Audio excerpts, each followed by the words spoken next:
everyone, it's Robin, Artisan Crafts, and welcome to my studio.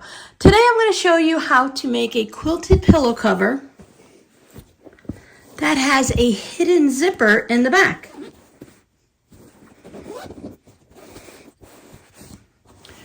We're also going to put binding on our pillow cover. Adding a zipper to a pillow cover this way is really an easy process, even if zippers make you a little bit nervous. Now I've already made the quilted front of it, so we're going to go with the idea that you already have your front cover ready to go. You could just take a simple piece of fabric if you want to do that. You don't have to have an actual quilted piece. But I have this little flamingo piece. I've quilted it and I like to put a faux backing on it so that I have the front, the batting, and the backing, and it's all quilted. For my backing piece, I have one full piece of this flamingo print. I like to add fusible fleece to the back, but you have some options. As we're working through the process, you can change things up and make this pillow cover your own, and I'll give you a couple extra ideas as we go. I'm using one full piece of fabric with the fusible fleece on the back. You can use just a piece of fabric. You can quilt it or not quilt it, totally up to you. My butterfly pillow does have fusible fleece, and I used a matching thread. It's a little hard to see, but I did quilt it. One of the benefits of fusible fleece is it's all held together and you don't have to quilt it to hold it in place. And with the backing fabric, if you don't have one full piece of fabric, you can have two different pieces, and you can have a top piece of fabric and the bottom. I have a flap to hide my zipper. You can totally skip this flap if you don't want to do it. And also for the flap, it can match your backing, or it could be a contrast strip of fabric, and you can even sew a bunch of fabrics together and make it scrappy. I'm going to be doing the same thing with my flamingos as I did with the butterflies, and I used the fabric from the back, and I'm going to use that for my zipper. I like to have a hidden zipper like this. Depending on the pillow, it is fun to also put a contrast fabric or the scrappy bits. That would be really fun. And of course, we're going to need a zipper.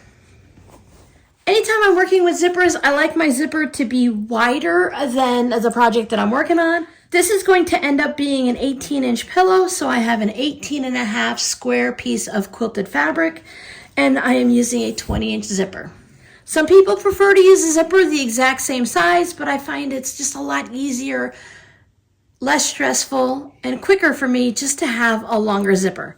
I like to buy my zippers from Zip It on Etsy, and their prices are generally the same for different sizes. So a 20-inch zipper is going to cost the same as an 18-inch zipper.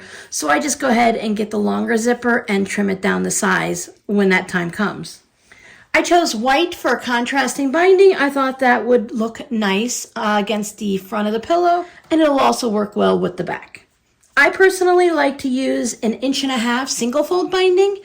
I have binding tutorials on my YouTube channel here. If you just go ahead and search for binding on my channel, a lot of them will come up. I'll put a link down below in the description box to the single fold binding. Especially for the pillows, I like to have a narrower binding, and many times with the double fold, it is a little bit wider. Binding of choice. You can actually skip the binding if you want, and as we get going through the process, I'll show you where to skip the binding, so that's totally up to you. The amount of binding you need is just like when you're binding a quilt, and all the techniques are the same. Add all 4 sides together when you measure them, and I usually add about 8 to 12 inches so that I make sure I have plenty of binding made ahead of time, and I don't have to stop in the middle and make more. You may have noticed that my backing fabric is larger than the front of my project, and I did that on purpose. I'm actually making 2 of these pillows, so I have a matching set.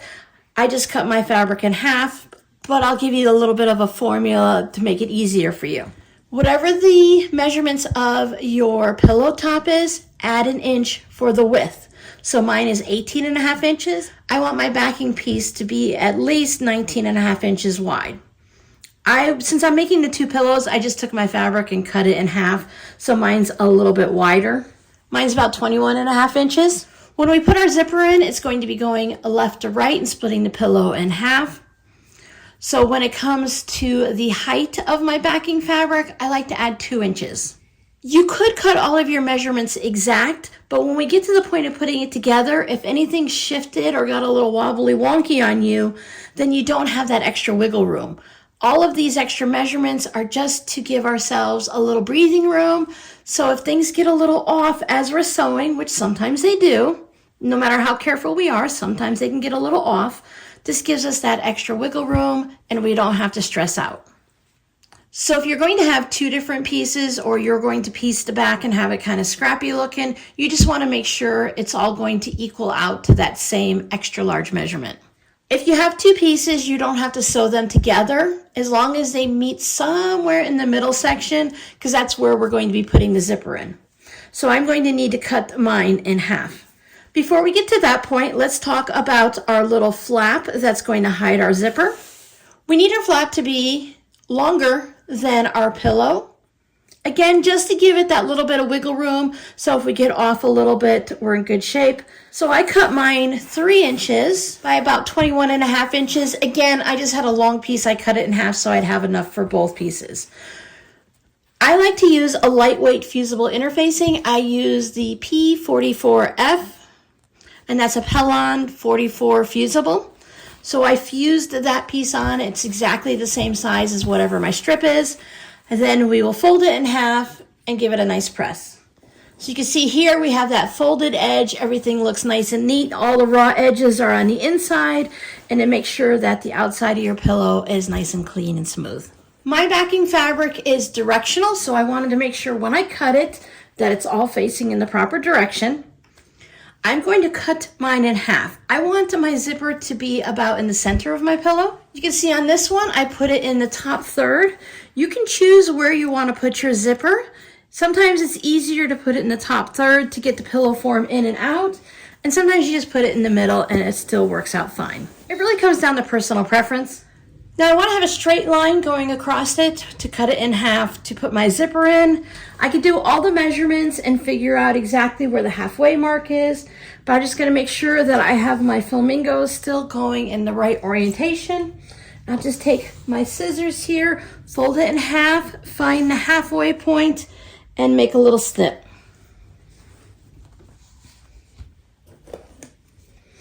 Remember, we have that wiggle room on both ends, so if I don't get it exactly right, it's going to work out.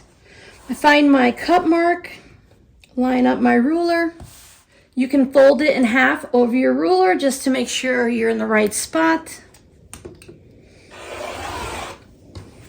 And cut it in half. Since our front piece is all finished and quilted and ready to go, I'm just going to spend my time working on the back. When we sew this together, I want this flap to be over my zipper. So my zipper will be right here in the center. And I want the flap to come over and cover it up. Since I'm using a directional fabric for my flap, I do want to make sure when I lay it down and I have the raw edges up here that everything is laying down in the right direction. Now to put the zipper in, we're going to start with the top piece because that's where I'm going to put the flap in. When we look at this project that's already finished, we have the flap on top and then we have the zipper bit. So in order to have the flap on the top to cover the zipper, we're going to reverse this. We're going to put our flap down first on our top piece. Here's the raw edges. I want to match those raw edges up with the raw edges that I have cut right there. But I wanted to lay this down first to make sure after it's sewn that it's going to be going in the right direction. I'm going to take this piece out of my way for now. I like to put the zipper on the left side of my pillow because I'm right-handed. Most people are. When you purchase things from the store, I know it's not fair to the left-handed people, but the majority of the time the zipper is on the left, the zipper pull. You can make it the opposite way if you prefer, totally up to you. It's really easy to remember the top because my flamingos are going in one direction. My first piece that I laid down will be my flap. Remember, we have all raw edges, so there are 3 raw edges here. You could take this to the sewing machine and you could put a stitch really close to the edge, which would be in your seam allowance, just to tack it down.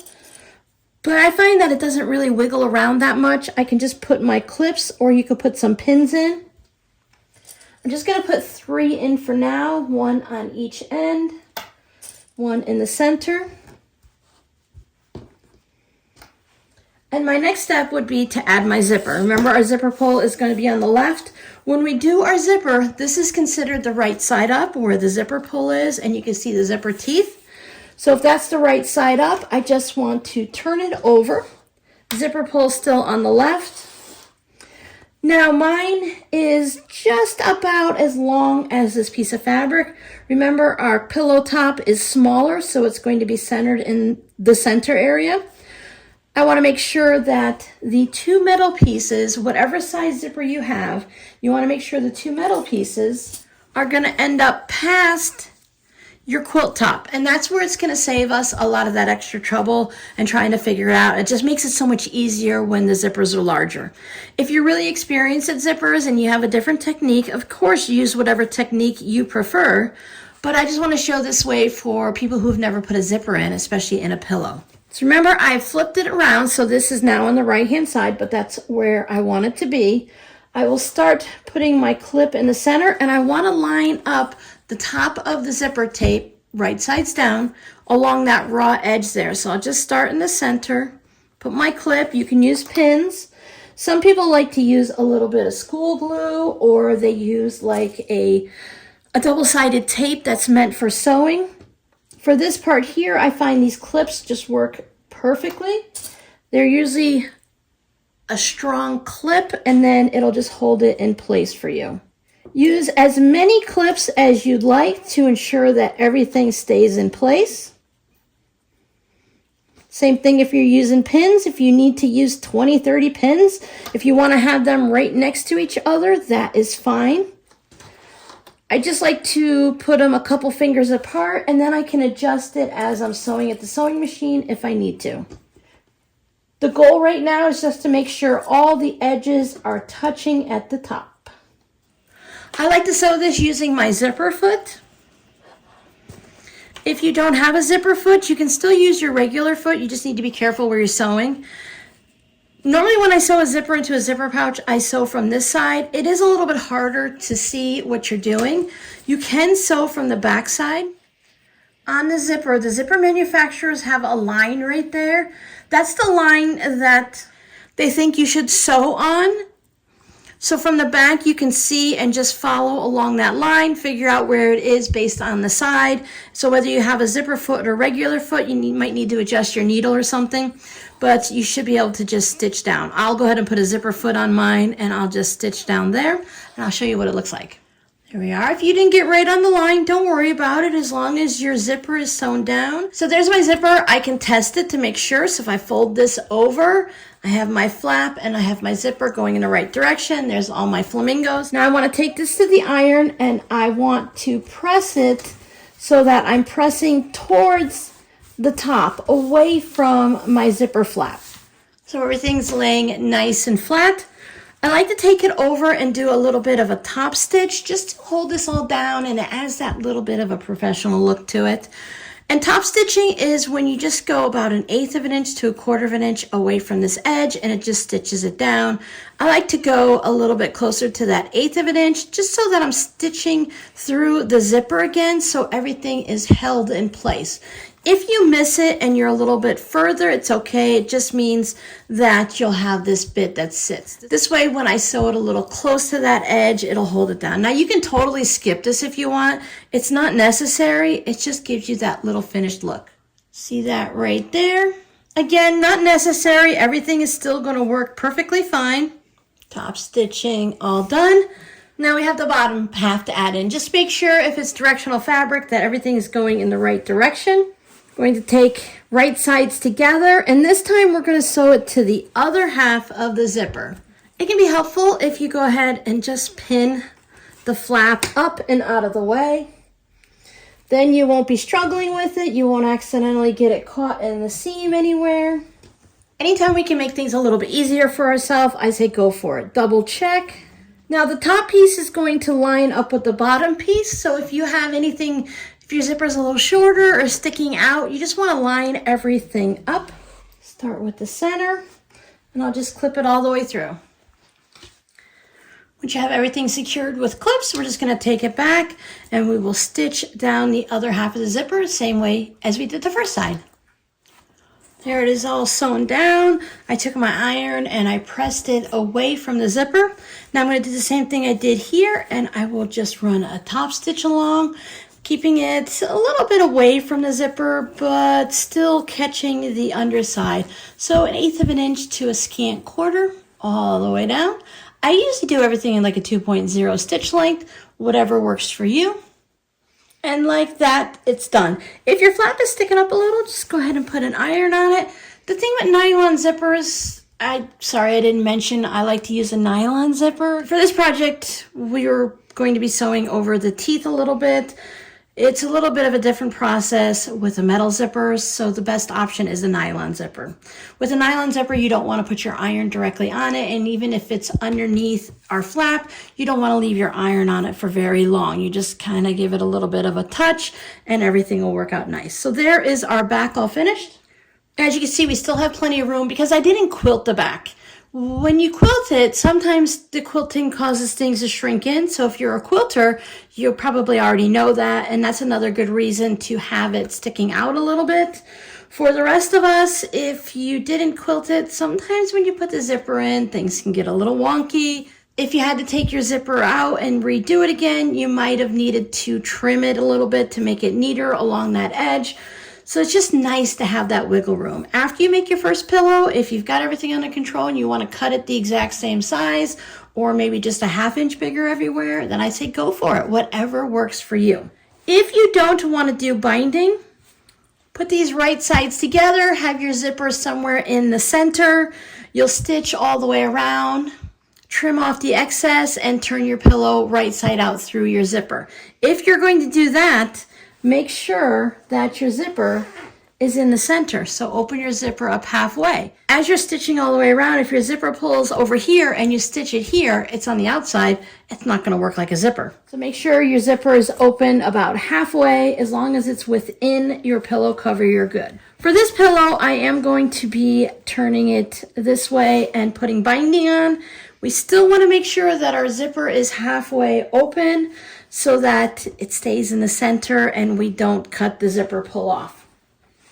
Same process, I will put it down here. You can measure to get exactly halfway. With my project, I know these points right here are the halfway part.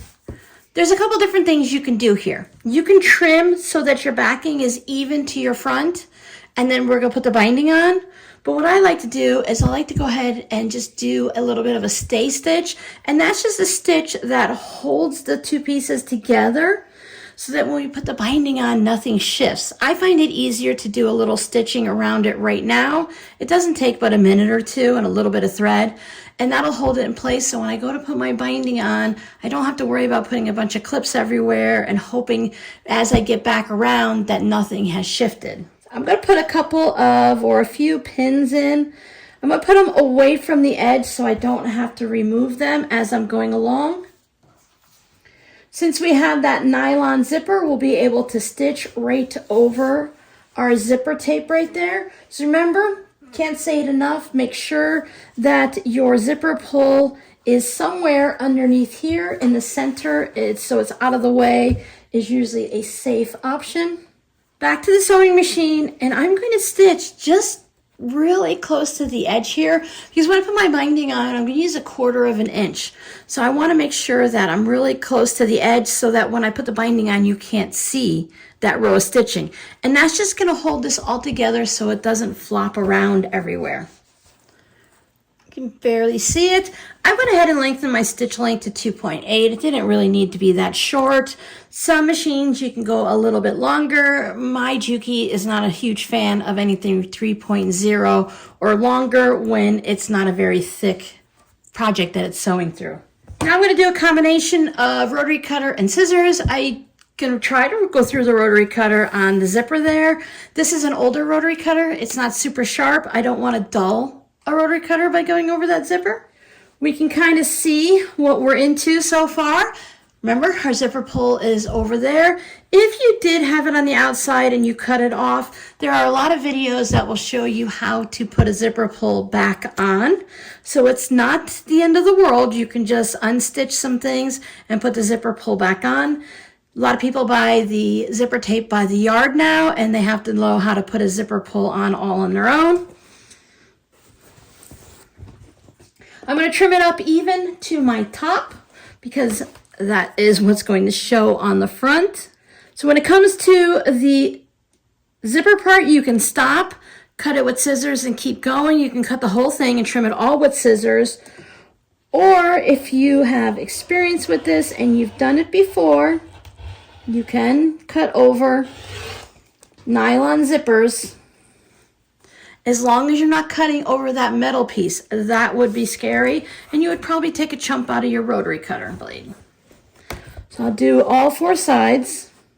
Now, if you went and sewed the 2 right sides together without putting any binding on, you would just take it and turn it right side out, and your pillow would be all done. But now I need to put binding on mine. Now I'm going to bind it just like I would a quilt. I still need to sew some of my strips together, but I like to start with the binding on the back, and then I bring it around to the front, and I stitch it all the way down. So that'll be my next step, and then I'll show you what my pillow looks like when it's all finished. And that's what our quilted pillow cover looks like. Now, if you don't want to put it on a pillow, you can actually hang it on the wall just like that. You could put it on a table as a table topper, but you will have that one spot where the zipper is just a little bit uneven, especially where the zipper pull is. When we turn it over to the other side, then we can take our pillow insert.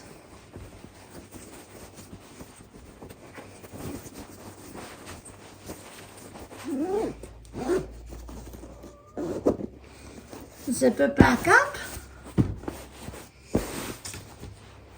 And just like that, you now have your quilted pillow cover. With these smaller zipper pulls, I like to put a piece of ribbon or a tassel on it. There are different size zippers, so if you have one with a larger zipper pull on it, it makes it a lot easier to open it up. That's usually like a bag size zipper. But you can easily just put a piece of ribbon or a piece of yarn, a thin piece of fabric, or a zipper pull of some kind. And now you can easily change out your pillow covers for the holiday, for the seasons, or just on any whim when you want to change up something in your living room or your bedroom. I love how the quilted pillow covers can brighten a room and just add a little bit of something. So if you have a neutral covered couch or a chair, or you want to put this on your bed, you can have that nice pop of springtime or summertime with this flamingo pillow cover. So if you need a little help doing the single fold binding, I have a video tutorial for that. And I will also add a tutorial for the last pillow that I showed on how to make it with just the overlapping flap if you're really not interested in adding zippers. So thank you guys so much for hanging out with me. I hope to see you in the next tutorial. Bye!